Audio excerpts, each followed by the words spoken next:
중국어를 좋아하고 중국어를 공부하며 중국어를 잘하고 싶은 중국어 학습자 여러분 안녕하십니까? 여러분들의 HSK 고득점 합격을 책임지고 있는 맛있는 중국어학원 HSK 합격 불격기 양용호입니다. 반갑습니다. 2018년도 1월 20일 새해 첫 시험 4급 시험 완벽 대비를 위한 특강을 진행하고자 합니다. 자, 오늘은요 독해에 관한 특강을 한번 해볼게요. 여러분들 우리 4급 시험에서 총 100문제가 나오는데 그 중에 독해는 40문제가 나옵니다. 그 중에서 여러분 아시겠지만 일부분 문제는 단어 넣기 문제고요. 이 부분은 문장 순서 배열하기거든요. 근데 느끼시겠지만 두 번째,第二部分, 두 번째의 문장 순서 배열하기가 난이도가 가장 높다고 할 수 있습니다. 그래서 여러분들이 그냥 무턱대고 열심히 하는 것도 어떤 하나의 방법일 수 있겠지만 하지만 그 안에는 분명히 일정한 흐름을 보이고 있는 출제 원리가 있어요. 거기에 따른 적합한 풀이법, 다른 말로 풀이 꿀팁을 소개해 드리고자 합니다. 자, 이렇게 생긴 문장, 3개의 문장을 순서에 맞게끔 배열을 해야 하는 문제이죠. 이 부분이 이렇게 10문제가 나오는데 독해에서 난이도가 가장 높아요. 그래서 무엇보다도 풀이 방법이 필요하다, 기술적 풀이가 필요하다. 자, 그것을 말씀드리고자 합니다. 그러면 독해 이 부분이요, 저는 그렇게 얘기를 많이 하거든요. 4급 학생들한테 독해 이 부분을 잘 하는 사람이 앞으로 5급, 6급 잘해 갈 수 있다. 왜 그러냐? 두 가지를 해야 되거든요. 일단 A, B, C 각각 세 문장의 의미를 해석해야 되고, 그리고 문장과 문장 사이의 논리적 구조를 이해를 해야 되거든요. 그렇죠? 그냥 무턱대고 대충 뜻만 감을 잡는다가 중요한 게 아니고 딱딱 퍼즐을 맞추는 느낌으로 딱딱 논리적 구조가 맞게끔 연결이 될 수 있도록 배치해야 됩니다. 그래야 틀리지 않아요. 그럼 이 능력은 곧 긴 장문을 해석할 때도 능력이 10분 발휘가 되거든요. 그러면 함정에 빠지지 않고 본질을 파악을 하면서 질문에서 요구하는 내용을 찾아낼 수가 있어요. 그래서 저는 여러분들이 4급 독해 이 부분 공부에 있어서 진지하게 임하시면은 앞으로 자신의 중국어 발전에 큰 도움이 될 것이다. 이런 말씀을 감히 드립니다. 그래서 제가 오늘 드리는 몇 가지 꿀팁들을 잘 챙겨가시고 본인의 4급 독해 이 부분뿐만 아니고 중국어를 위해서 한번 큰 밑거름이 될 수 있도록 해볼게요. 일단은 고득점을 하려면요 기본적으로 해석이 돼야 되겠죠. 그리고 기술풀이가 필요할 텐데 근데 혼자 하면 해석을 하겠죠. 근데 기술풀이는 뭐가 있느냐? 자, 제가 주장하는 기술풀이는요 주조부대를 활용하다라는 거죠. 주조부대. 살짝 말씀드리는 주는 주어, 접은 접속사, 부는 부사, 대는 대명사. 이들 단어가 있으면은 앞뒤 문장이 어떻게 연결되는가를 규정해 줍니다. 그래서 이 주조부대를 인식하면서 문장 순서를 배열하면은 잘 풀 수 있다. 자, 모든 문장과 마찬가지로 주어, 동사, 목적어의 기본 뼈대를 인식하면서 해석을 하셔야 됩니다. 이건 기본이겠고요. 주어, 동사, 목적어의 구조에서 생각을 해보자. 자, 두 번째 원칙이 뭐냐면은 첫 문장이 될 수 없는 문장을 찾아. 이건 매우 중요한 겁니다. 3개 중에서 첫 문장이 될 수 없는 것 찾는 거 매우 중요한 거예요. 뭐가 첫 문장이 될 수 없느냐? 바로 줄이면 접부대가 되는데요. 아까도 말씀드렸지만 접속사, 부사, 대명사가 있는 문장은 첫 문장이 될 수 없다가 원칙입니다.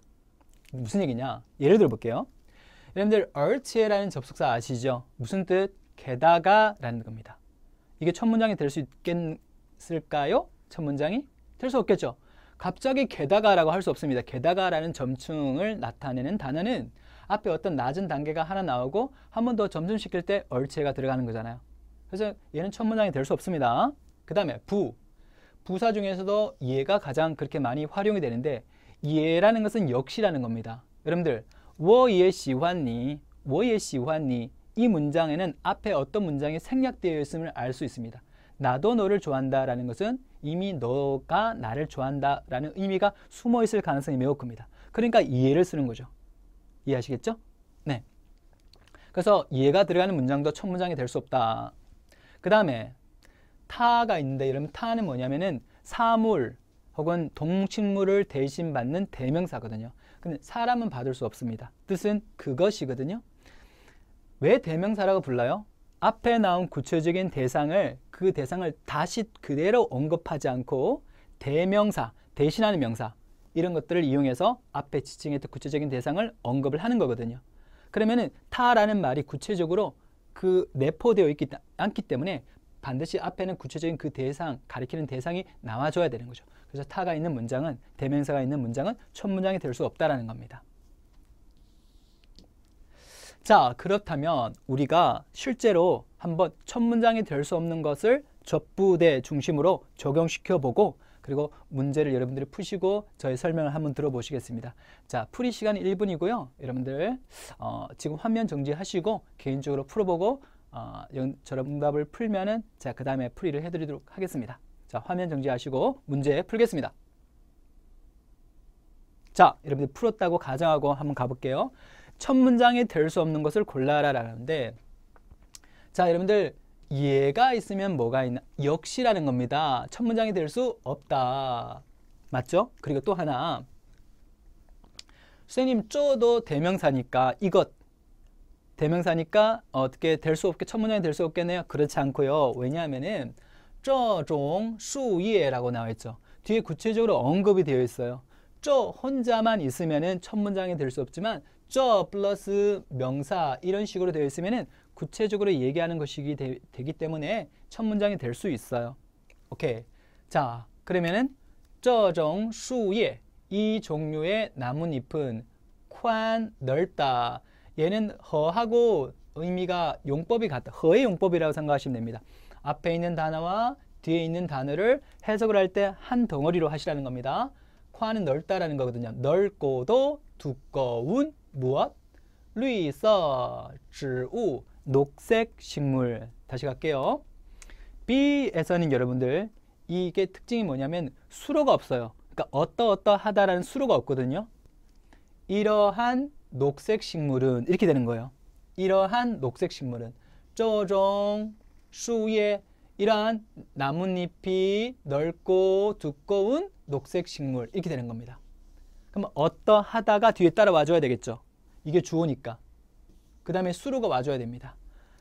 여기 10번 뿌진이 있단 말이에요. 여러분 잘 아실 것 같은데요. 뿌진은 뭐와 같냐면은 부단하고 같아요. 뭐뭐일 뿐만 아니라 뒤에는 뭐가 많이 따라와요? 예나 하이가 많이 따라오거든요.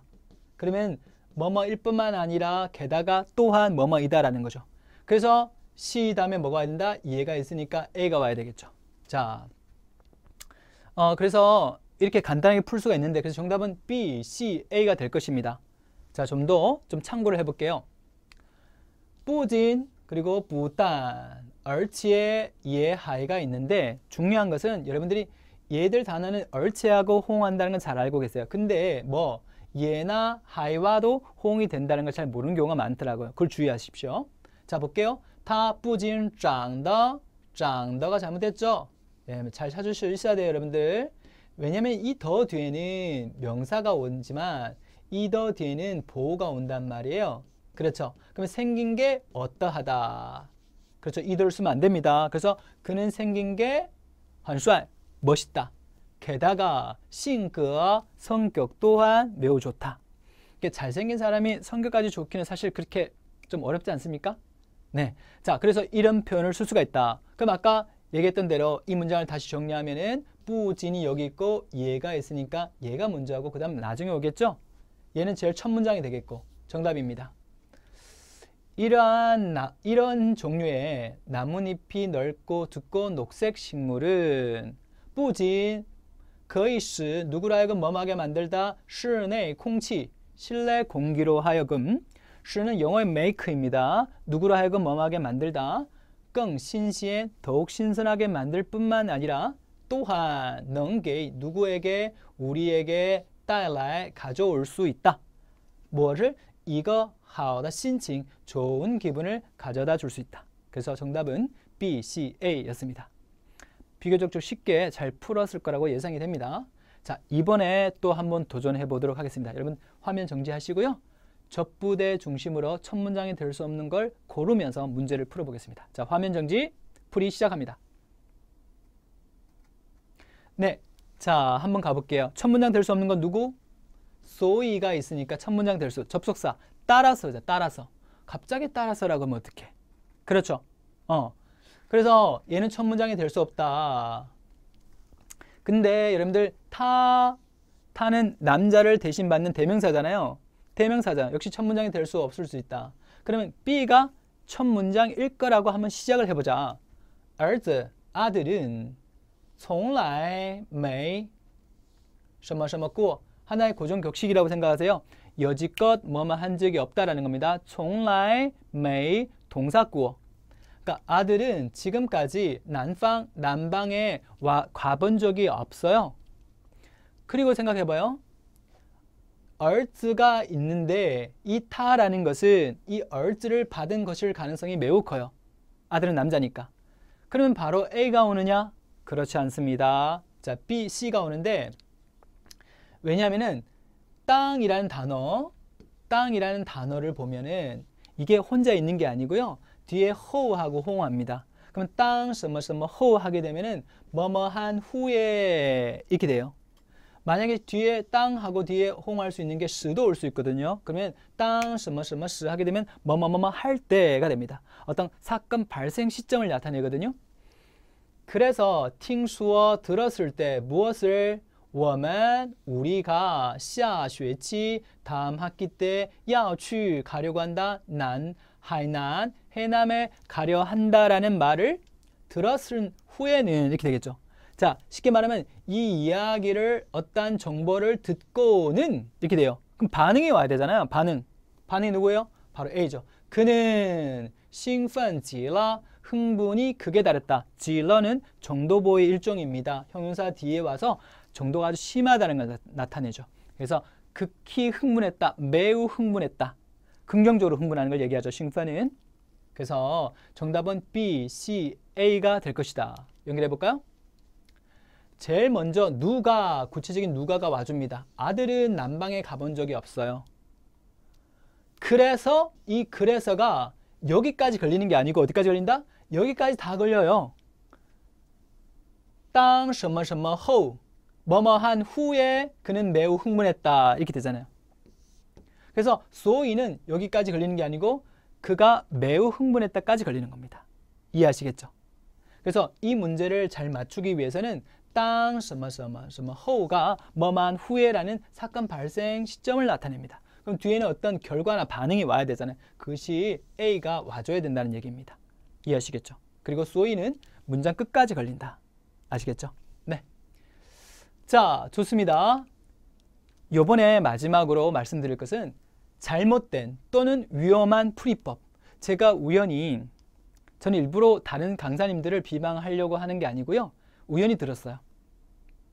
이 부분 문제 풀 때 주어가 있는 것을 첫 문장으로 놓아라 이런 말씀을 하시더라고요. 근데 이건 좀 아닌 것 같다라는 생각이 들었습니다. 저는 첫 문장이 될 수 없는 것을 먼저 골라라 그랬죠. 근데 이 방법은 주어가 있는 것을 첫 문장으로 골라라. 사실 이게 보편적으로 많이 적용이 됩니다. 하지만 이런 경우도 있어요. 주어가 있는 것처럼 생기지 않은 주어가 없는 것처럼 생긴 문장도 첫 문장에 올 수가 있어요. 그래서 첫 문장은 무조건 주어가 있어야 된다. 이 논리는 틀린 겁니다. 아시겠죠? 자, 예를 들어 보겠습니다. 여러분들 화면 정지하시고요. 이 문제를 살짝 풀어보도록 하겠습니다. 자, 화면 정지, 풀이 시작합니다. 자, 여러분 보시면요. 일단 여러분들 시를 보시면 어떤 느낌이냐면 对于가 있어요. 对于라는 것은 무엇에 대해서 라는 뜻이거든요. 그러니까 얘는 주어처럼 생기지 않았어요. 반면에 주어처럼 생긴 게 누구 있냐면 그가 있고요. 그 다음에 高校长 고 교장 선생님이 있습니다. 이게 다 주어잖아요. 그러면 둘 중에 A나 B 중에 첫 문장이 될 가능성이 매우 크겠죠. 그럼 타라는 것은 아무래도 교장 선생님을 대신 받는 대명사니까 A는 적어도 B 뒤쪽에 와야 돼요. 그렇다면 결국은 B가 첫 문장이 될 수 있겠죠. 그 논리대로 한번 해볼게요. 이렇게 해야 됩니다. 자, 그대로 해석해 보겠습니다. 고 교장 선생님은 매우 중시한다. 무엇을? 对于 어디에 대하여 这次职业技术大赛 이번 직업 기술 대회. 쉽게 말하면 이제 직업적 기술을 테스트하는 대회를 얘기합니다. 직업 우리가 보통 국제 기능인 대회 뭐 이런 말이 있거든요. 직업 기술 대회에 대하여. 자, 여기서 중시한다 그러면 아까 기본적으로 모든 문장을 대할 때는 주어 동사 목적으로 생각을 했죠. 만약에 여기가 첫 문장이 된다면은 중시한다 무엇을에 해당하는 내용이 와야 되잖아요. 그럼 B가 무엇을에 대한 내용이 될 수 있습니까? 아니죠. 아니죠. 그래서 이것이 C 문장 뒤에 오는 것이, 그러니까 B 문장 뒤에 C가 오는 것이 어색하다라고 느끼셔야 돼요. 자, A를 보면은 他很鼓励 그는 매우 격려한다. 무엇을? 많은 학생들이报名 접수하고 참가하기를. 그러면 이렇게 됩니다. 우리가 무엇을 중시하다라는 표현을 할 때는요. 重视 什么 라는 말도 쓰지만 중시하다 무엇을? 또 对 혹은 对于什么重视 이렇게도 쓰거든요. 무엇에 대해서 중시하다. 그래서 주어가 있는 것, 있는 문장을 첫 문장으로 굳이 넣으려고 하니까 이런 잘못된 문장이 나오게 되는 거죠. 그래서 정답은 이렇습니다. 얘를 먼저 써야 되죠. 对于 어디에 대하여? 这是 이번 직업 기능인 대회에 대해서 고 교장 선생님께서는 매우 중시합니다. 그렇죠. 이게 맞는 거거든요. 왜냐하면 对于什么什么重视가 되니까. 그래서 주어가 없는 문장이 첫 문장이 될 수도 있습니다. 특히나 이제 对于가 그럴 경우가 많았어요. 지금 출제 경향을 봤을 때. 그리고 마지막에는 그는 고 교장 선생님은 很鼓励 매우 격려합니다. 많은 학생들이 접수하고 참가하기를. 가능하시겠죠? 자, 오늘 제가 말씀드렸던 내용은 독해 이 부분 문장 순서 배열하기에 있어서 두 가지 꿀팁을 얘기했습니다. 가장 기본이 되는 것은 일반적으로 주어, 동사, 목적어, 어순으로 생각을 하라. 동사 뒤에는 적절한 목적어를 놔야지라는 생각을 늘 갖고 있어야 돼요. 알겠죠? 동사 뒤에는 뭐가 온다? 적절한 목적어가 와야 된다. 일반적으로. 그 다음에 우리가 어떤 문장이 첫 문장이 된다라기보다는 일단은 첫 문장이 될 수 없는 것을 고르는 게 더 확실합니다. 어떤 것이 첫 문장이 될 수 없더라? 만약에 그 접속사라든가 부사라든가 대명사가 있을 때는 첫 문장이 될 수 없는 경우가 많다. 그걸 기억하시면 좋겠고요. 네. 또 독해 이 부분 풀이에서 또 기술적으로 중요한 게 뭐냐면 내용적으로 중요한 게 단걸 접속사 고정 격식을 많이 알고 있는 거거든요. 루꼬라든가 루꼬가 오면은 뒤에 찌우가 따라온다든가 즈야가 오면은 찌우가 따라오고 또 뭐가 있나요? 뭐뭐이면서 뭐뭐이다. 이런 것들 한 10개 정도가 돼요. 그래서 이런 것들을 여러분들이 잘 외워두셔야 됩니다. 이것은요. 4급에만 쓰는 것이 아니고 5급, 6급 계속 쓰여지거든요. 그래서 앞으로의 중고를 위해서도 꼭 필요한 자료다. 아시겠죠? 여러분들께서 혹시 이 자료가 필요하시다면은 다음 카페로 오시면 돼요. 양용어의 차이나는 HSK 치시면 제가 이런 자료를 무료로 다 제공하거든요. 그것도 엄선된 내용으로 잘 꾸며놨습니다. 그래서 이걸 받아가시면 되겠고요. 하지만 가장 좋은 것은 뭐다? 네, 직접 학원에 문을 두드리는 겁니다. 한 달만이라도 전문 강사의 지도 아래서 공부를 제대로 해보십시오. 가장 빨리 효과적으로 할 수 있습니다. 제가 여러분들한테 진심을 다해서 가르치기 때문에 제가 이렇게 감히 말씀드릴 수 있습니다. 아시겠죠? 네. 자, 2018년 1월 20일에 있을 4급 첫 시험을 위한 완벽 대비용 적중 특강을 여기까지 마무리하도록 하겠습니다. 大家辛苦了，再见。